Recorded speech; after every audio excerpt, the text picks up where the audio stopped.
Hello everyone, welcome to Live Interactive English. I'm Mike. And I'm Sam. And it's part 2 of our look at the deadly tomato. That's right, from poison to pizza sauce, the strange history of tomatoes. And I've always thought it just really strange that Romans didn't have tomatoes. Romans live in Rome. Rome is in Italy. Italian people eat Italian food.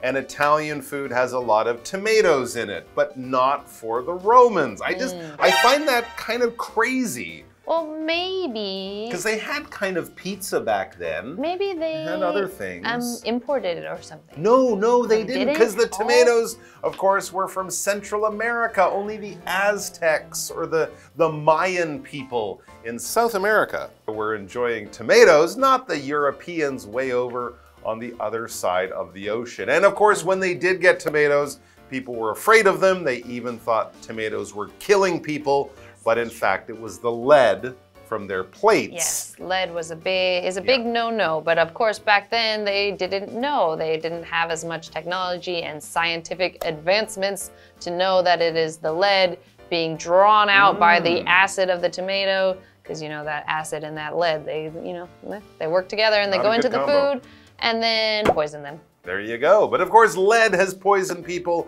in Italy for a long time. I think even the Romans had lead pipes, right? Carrying water around their cities into their homes and drinking from them also caused all sorts of... Some people say that the Roman Empire actually fell because everyone had lead poisoning. I think that's actually a simple explanation. It's more complicated than that. But you see, lead and people doesn't mix, and tomatoes and lead is really bad. But tomatoes are good. So we're gonna have to find out how tomatoes became accepted in Europe and in cooking, because at first, people did not like them. So let's find out how they went from poison to pizza sauce.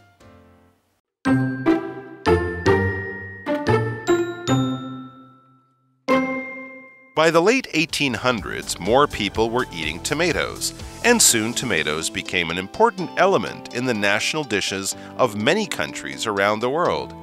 Today, tomatoes are one of the most widely eaten fruits, and there are over 10,000 varieties available in all kinds of sizes and colors.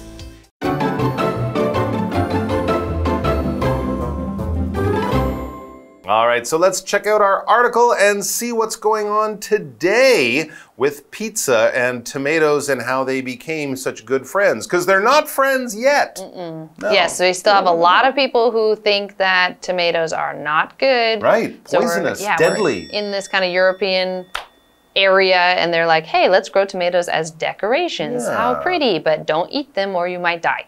So let's figure out, how did they finally change their opinion on that? And it says, by the late 1800s, more people were eating tomatoes, and soon tomatoes became an important element in the national dishes of many countries around the world. So I guess it doesn't really tell us exactly why they started eating them again, but I would guess that in general they were like, hey, we have food here, let's not waste it.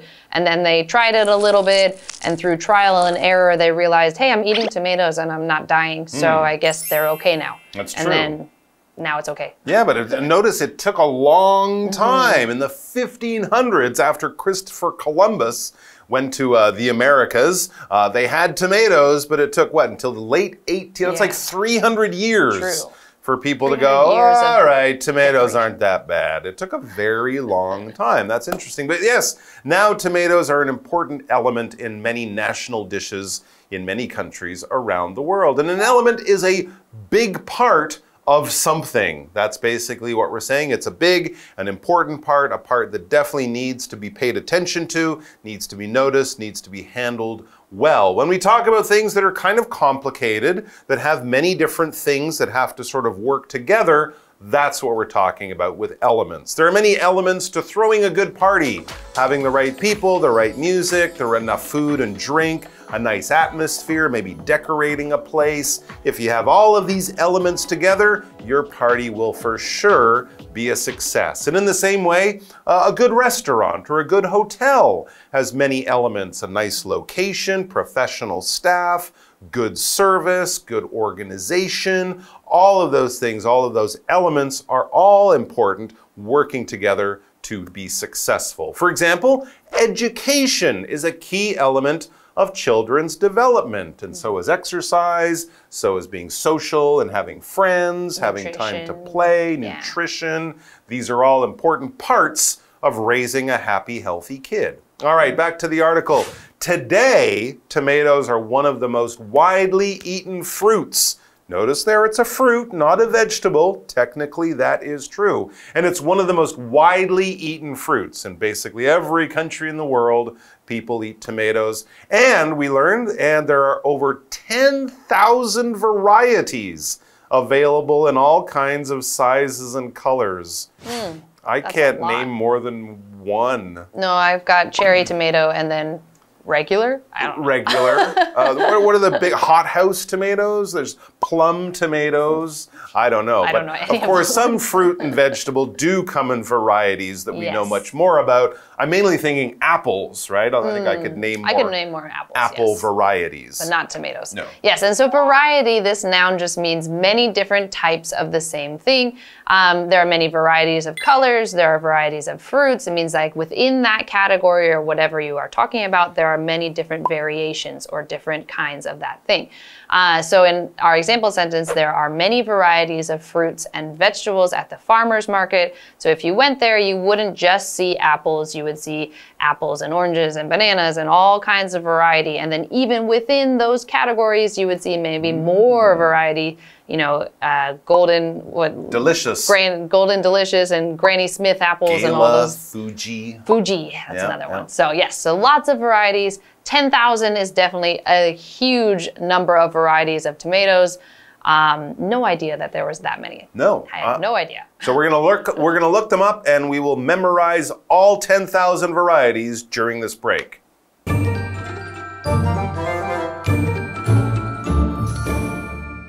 Hello， 大家好，我是 Hanny。我们今天要继续来看番茄的历史。到19世纪后期啊，越来越多人吃番茄，那么很快的，番茄就成为世界各地许多国家的国民菜肴当中重要的元素。那如今它是食用最广泛的水果之一，有超过1万种各式各样的大小和颜色的品种。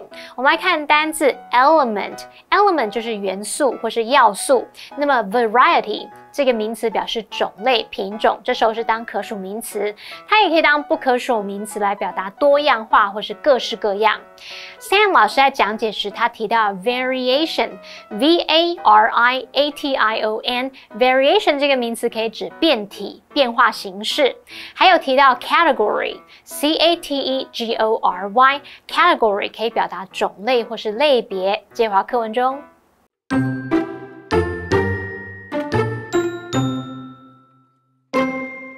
And yes, the word fruits in the previous sentence is not a mistake. Tomatoes are technically a fruit, although they are officially classified as a vegetable in the United States. In the 1800s, imported vegetables were taxable, while imported fruits were not. In a cunning move, the U.S. government ruled that tomatoes should be considered a vegetable because of how they were used in cooking. This decision helped the government earn lots of tax money. Though there is some debate over how they're classified, most will agree that tomatoes make a truly delicious addition to many meals. At the very least, we can all agree that they won't kill you, unless you're eating them from a lead plate, of course.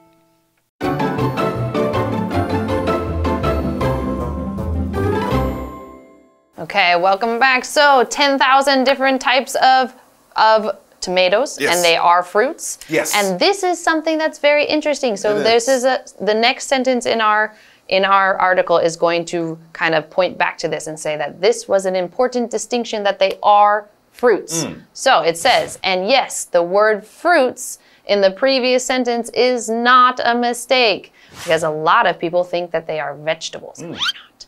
So previous is an adjective and it just means the one that came before or something that happened before. So in our last sentence, it said the previous sentence. So it was looking back to the sentence that came right before it.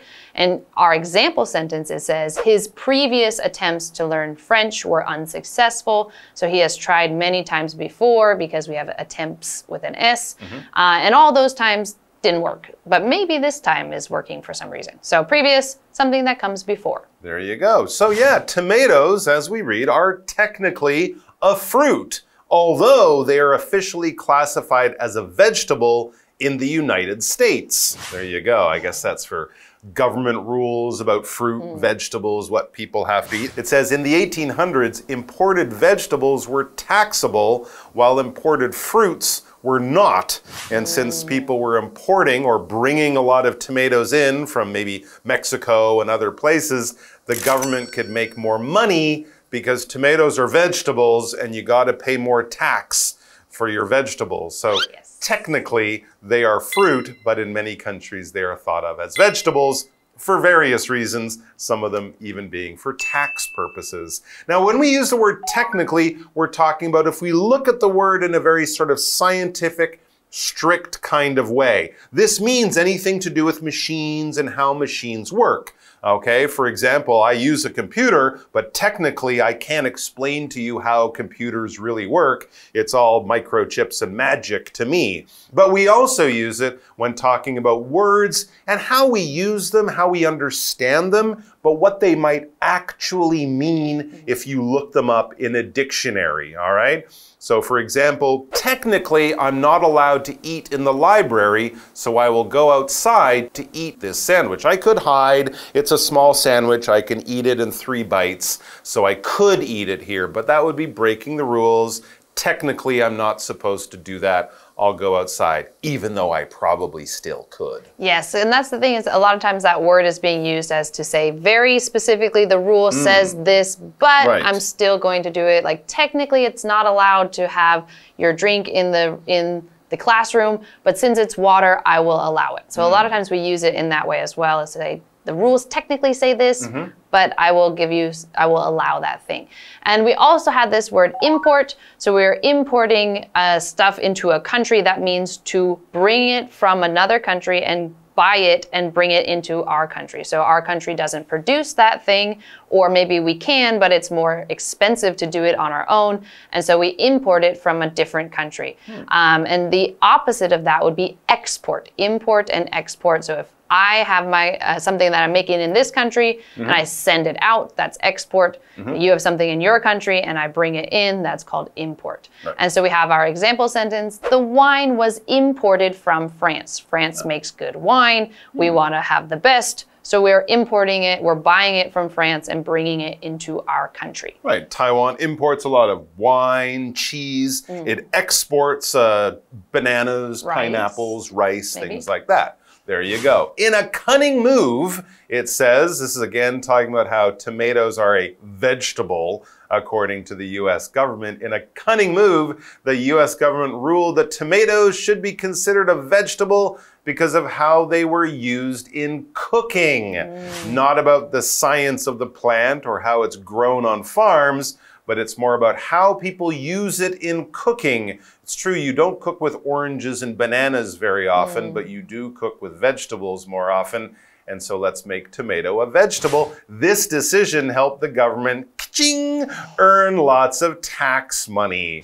So there you go. I think even now, tomato sauce and ketchup are technically vegetables in the American government too. Well, leave it to the government to figure out how to make more money from something. And so if we keep reading, it says, though there is some debate over how they're classified, most will agree that tomatoes make a truly delicious addition to many meals. At the very least, we can all agree that they won't kill you. So yes, we finally can say they are not going to poison us. Unless you're eating them from a lead plate, of course. So I think, again, if you're eating anything from a lead plate, stop. Yes. Throw the plate away. Don't eat food or drink things from lead containers or lead cups or plates. Here's our what do you think question. Do you like tomatoes? If so, what is your favorite way to eat tomatoes? If you don't, why not? I do like tomatoes. Okay. I like tomatoes. My favorite way to probably eat them is on a sandwich, like cut up on like toasted bread. And I'm not sure why. I guess just because it adds a little nice flavor and a little bit of softness to the sandwich. But you have to eat it right away because soggy tomatoes, nope. No. Actually, a tomato sandwich, a simple tomato sandwich can be quite good. And always, this is something I learned not too long ago, always season your tomatoes on the sandwich. Tomatoes always love a little kiss of salt and pepper to make them even more delicious. Trust me on this, just a little bit. You won't regret it. All right, guys, thanks for joining us. Enjoy your tomatoes and all your other fruits or vegetables or both, and we'll see you back here soon. Bye.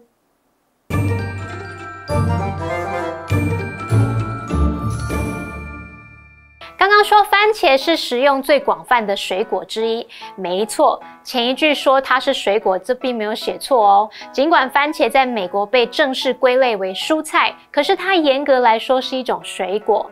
在19世纪啊，进口蔬菜需要纳税，那么进口水果则不需要。而美国政府就采取了一个狡猾的举动，考量到这个番茄在烹饪当中的使用方式，美国政府就裁定番茄应该要被视为一种蔬菜，而这个决定就帮助政府赚取了大量的税收。我们来看单字 previous。它是形容词，形容之前的、上一个的。那么 technically， 它是表达严格来说，或者是技术上。Sam老师在讲解的时候，他用到 specifically， 就是在 specific 后面加上 ally， 构成这个副词，可以表达准确地、具体地，或是确切地说。我们再看到 import 或是念作 import， 它表示进口、引进。我们把字首 im 改成 ex， 变成 export 或是 export， 它表示出口、输出。好，那么课文最后写到说，尽管对番茄的分类方式都还存在一些争论，可是大多数的人都会同意说，番茄为很多餐点都增添了美味。至少番茄不会害死你啦，除非你是拿那个铅盘来装着吃。好，这边3个重点，我们要进入文法时间。好，我们来看第一个重点是 while 当连接词的不同意思。那第一种可以表达而、然而，是用来说明对比或是比较的情况。例如 ，While Alice enjoys classical music, her sister prefers pop music. Alice 她喜爱古典乐，而她妹妹比较喜欢流行乐。好，那第二个意思是表达虽然、尽管，这是用来引导让步副词子句。这时候 while 就相当于 although 或是 though。举例来说 ，While he lives far away, he's never late for school. 虽然他住得很远，但他上学从不迟到。那第三个可以表达在点点点的时候，这是用来引导时间副词子句。这时候 while 相当于 when。例如 ，The phone rang while he was taking a shower。他洗澡时电话响了。好，第二个重点呢是 consider 表示认为的用法。我们要表达认为点点点是怎么样的，把什么什么当做什么什么，可以用到以下的句型，也就是 consider。受词 to be 再加名词或形容词，这个 to be 可以省略。例如 Ross considers himself funny. Ross 觉得自己很搞笑。His colleagues consider him a weirdo. 他的同事认为他是个怪人。好，那第三个重点是 unless 主词加动词是表达除非点点点。这个连接词 unless 它是引导条件副词子句。那这个条件副词子句里面这个动词呢，我们要用现在式来取代未来式，表达说除非点点点，否则怎么样。例如 You won't get any dessert.Unless you finish your veggies， 除非你把青菜吃完，否则就没有甜点可以吃哦。好，那以上是这些讲解，同学别走开，马上回来哦。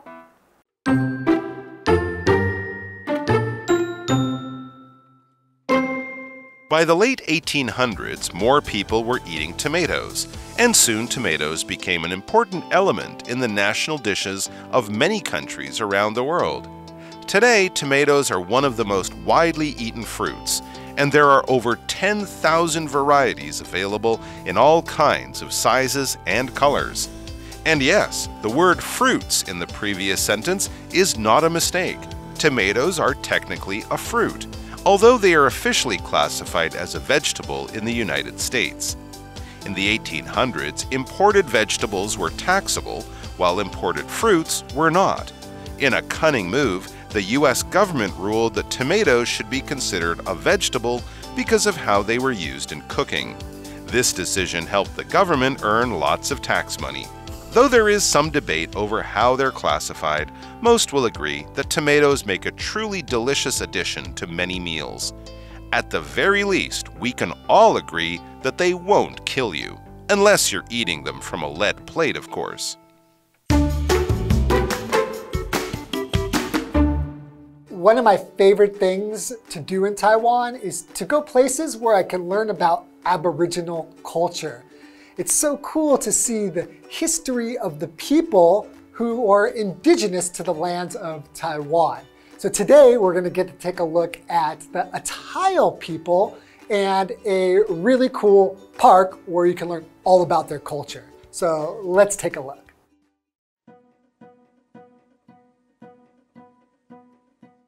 The name Waha Marchi San Judong comes from the Atayal language. It means welcome to Judong for a chat and gathering. After 2 years of rebuilding, this park has become a center that combines many indigenous characteristics. There are 6 areas in the park. In these areas, you can experience the hunting culture of the indigenous people, buy specialties from them, carry out DIY handicraft activities, taste the indigenous cuisine, and enjoy indigenous music and dance. Atayal culture is the main focus of the park. The Atayal is one of the 2 major indigenous peoples in Hsinchu. Their national character is fierce and courageous, and they live by hunting and growing crops on burned-off mountain fields. You can find many cultural sites in the park, such as a bonfire, as in the traditional life of the Atayal. It conveys the cultural tradition of fire burning all year round. As for faith, Atayal people mainly believe in ancestral spirits. They build corridors for the eyes of the ancestors with bamboo weaving. Walking through these corridors is like being stared at by Atayal ancestors, thus people receive both warnings and blessings here. Visit this park to experience the culture and charm of the indigenous people. Wow, the Atayal people sound pretty fierce. They're hunters and fighters. So learning about their culture, to me, was really interesting.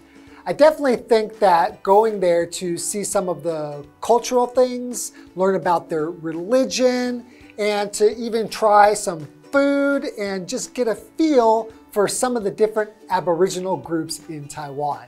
It sounds like a great day out, so I think you should go and check it out.